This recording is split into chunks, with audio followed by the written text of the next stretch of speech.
Oi, pessoal, bom dia. Muito bom estar com vocês aqui nesta manhã, nesse período enriquecedor, falando um pouco sobre numeramento dentro aí do projeto Leitura e Escrita e Revitalização das Bibliotecas. A matemática, todos nós sabemos que ela assume um papel muito importante no desenvolvimento cognitivo dos estudantes, sejam eles do ensino fundamental, do ensino médio, educação infantil, e agora esse ensino de matemática olhando com o termo numeramento, né? O que vem a ser esse numeramento aí? É algo novo?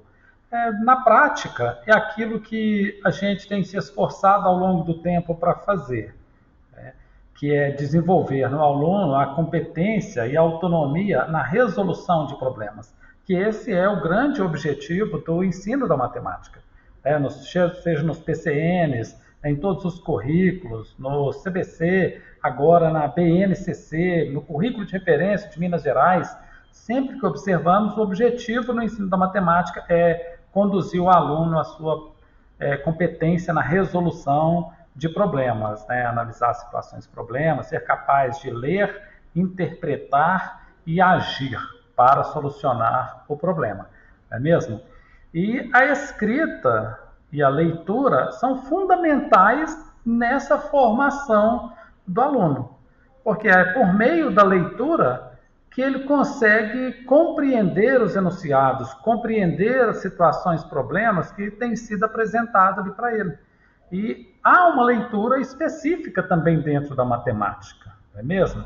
A gente tem ali as preposições em diversos momentos na matemática que elas atuam de maneira diferente do papel que elas têm dentro da gramática.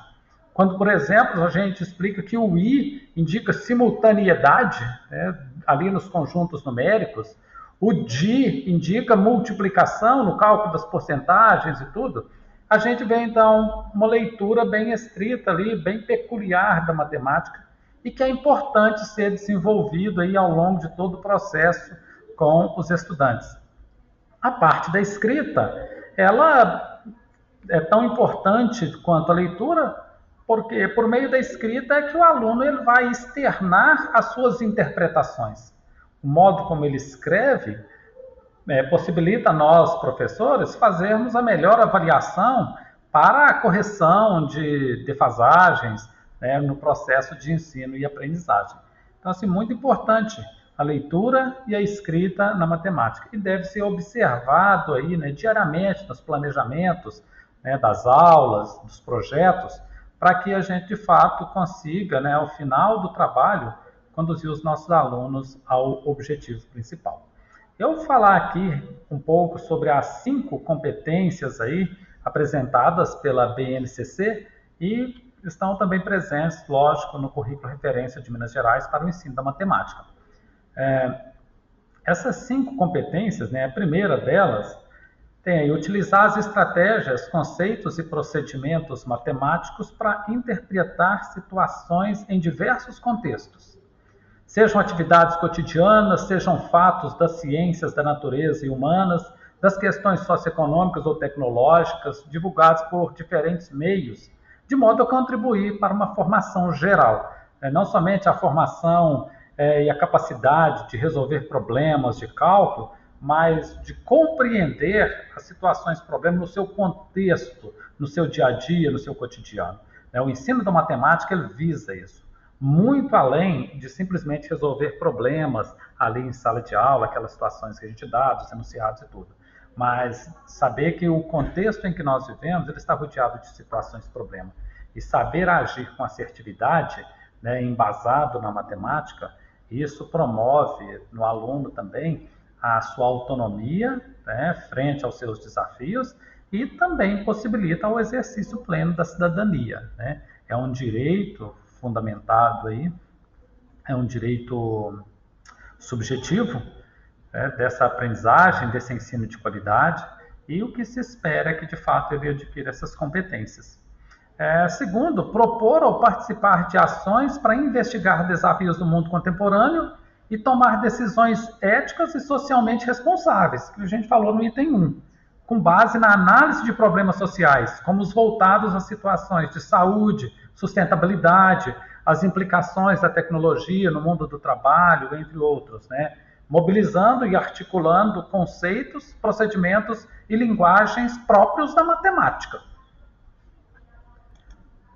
O terceiro é utilizar estratégias, conceitos, definições e procedimentos matemáticos para interpretar, construir modelos e resolver problemas em diversos contextos, analisando a plausibilidade dos resultados e a adequação das soluções propostas, de modo a construir argumentação consistente. Né? Faz a leitura, todo esse desempenho, e no construir a argumentação consistente, entra a capacidade de escrita, aquilo que a gente falou anteriormente. Né? E no quarto ponto, compreender e utilizar com flexibilidade e precisão diferentes registros de representação matemáticos, seja algébrico, geométrico, estatístico, computacional, etc., né? E na busca de solução e comunicação de resultados de problemas. Legal? E o quinto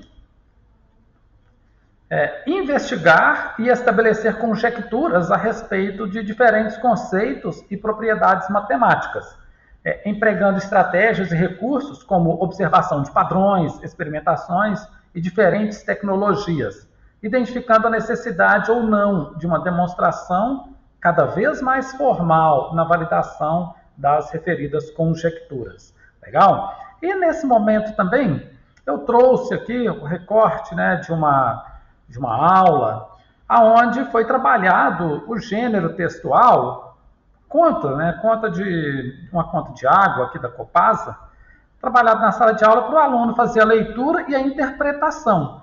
É um problema, né, uma problema do cotidiano do aluno, que ele vivencia isso.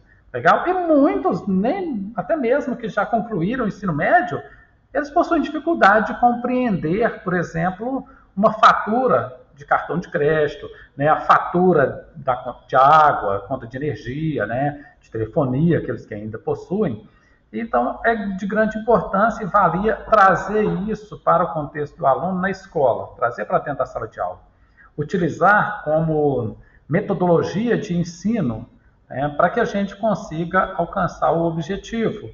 Isso faz parte do numeramento. Legal? Preparar o aluno para resolver problemas do seu cotidiano. Isso tudo, alguns trazem resumidamente como o ensino da matemática que produz impacto social. É isso que tem que acontecer. O numeramento é isso. Legal? O ensino da matemática pautado em situações problemas, né, para ele resolver as situações do dia a dia. E não dá para chegar a essa competência sem a gente trabalhar com muito carinho, né, porque é crucial a leitura e a escrita na matemática, tá bom? E cerca aí o nosso aluno, né, os instrumentos de medida, o tempo, algo que deve ser trabalhado, né, as medidas de distância, né, as capacidades. E algo interessante nesse projeto, né, na ideia da escrita e da leitura, no campo da matemática, é recorrermos à história da matemática. Legal? Recorrendo aí à história da matemática, a gente vai ver que a primeira competência desenvolvida no ser humano é a competência de contar. Foi a primeira ciência que o ser humano precisou, porque precisava resolver problemas do seu cotidiano. A matemática ela vem para isso, ela tem que estar associada a isso. Senão ela perde o seu sentido, torna-se desinteressante, né?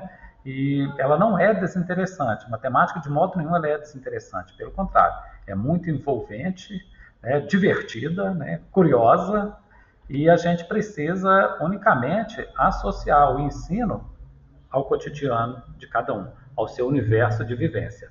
Legal? Eu apresento alguns probleminhas aqui que são interessantes, né, dentro desse trabalho da leitura na matemática. Trouxe aí um problema de leitura e linguagem visual. O estudante precisa fazer a leitura correta, compreender o conectivo E aqui na situação, e ele tem ali como suporte, né, o visual, a figura. Legal? Trabalha aí, faz esse exercício. E vou deixar um segundo também. Como você resolve esse problema? Né? Vai dizer que a Júlia tem uma lista de problemas para resolver durante o mês de maio, E ela começa a resolver esses problemas no primeiro dia do mês. E se ela resolve exatamente 2 problemas por dia, ela vai terminar de resolver a lista de problemas no domingo. No entanto, se ela resolver 3 exercícios desses por dia, diz que ela termina numa quarta-feira. Legal? Aí o problema é descobrir quantos exercícios, quantas atividades dessas a Júlia tem. A gente pode explorar isso ainda muito mais, né? A partir de uma situação problema, isso vira uma aula. Por exemplo, a gente pode mudar o comando e dizer assim, em que dia da semana a Júlia iria resolver o 15º problema da lista? A gente explora ainda mais esse probleminha, tá bom? Envolve a leitura, a escrita, envolve também a competência, né? A multiplicação por 2, a multiplicação por 3. Podemos falar também dos múltiplos, né? Múltiplo de 2 e de 3. Tudo isso dentro de um único problema, legal? Dentro de uma única situação, mas é importantíssimo que o aluno ele saiba, né? Ele tenha a competência de fazer leitura correta, precisa, e também ele externar por meio da escrita aquilo que ele está compreendendo, porque através da escrita também ele pode modelar a sua resolução, né? Outro, temos aí o recurso visual, né? O enunciado, o recurso visual, para ele descobrir o comprimento de cada carrinho. Ele vai ter que fazer o quê? A comparação entre a primeira linha e a segunda linha. Nesse exercício, ele está desenvolvendo, né, a competência da leitura, a escrita, o registro, né, a comparação, e depois, então, ele apresentar a solução. Legal? E, finalizando, gostaria de deixar como sugestão aí para as bibliotecas, né, essa coleção do Oscar Gelli. O nome da coleção é Contando a História da Matemática. Não é nada novo, é antigão, isso aí, da época da minha licenciatura ainda, né? Então, é uma coleção muito interessante. Por meio da história da matemática, a gente pode trabalhar a leitura, a escrita, e em cada uma das revistas, né, desta coleção, no final vem ali um suplemento de trabalho.